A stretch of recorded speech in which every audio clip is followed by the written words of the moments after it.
Hello সবাই, কেমন আছেন? আজকে আমি এসেছি আমার নতুন একটা ভিডিও নিয়ে।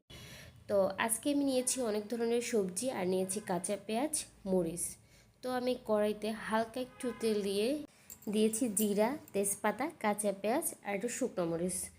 এরপরে আমি সবজিগুলো কড়াইতে দিয়ে দিছি।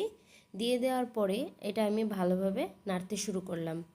কিছু সময় এটা ধরে নাড়তে শুরু করলাম আর হালকা একটু এর ভিতরে পানি দিয়েছি, কারণ এটা সিদ্ধ হওয়ার জন্য। এরপরে এর ভিতরে দিয়ে দিলাম আমি হলুদ আর হলো একটু লবণ।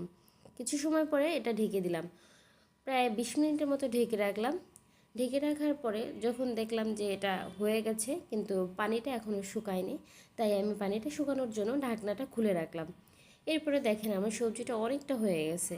এরপর যখন দেখলাম যে পানিটা একদমই শুকিয়ে গেছে, তখন আমার সবজিটা হয়ে গেছে। তো কেমন হয়েছে অবশ্যই আপনারা সবাই জানাবেন।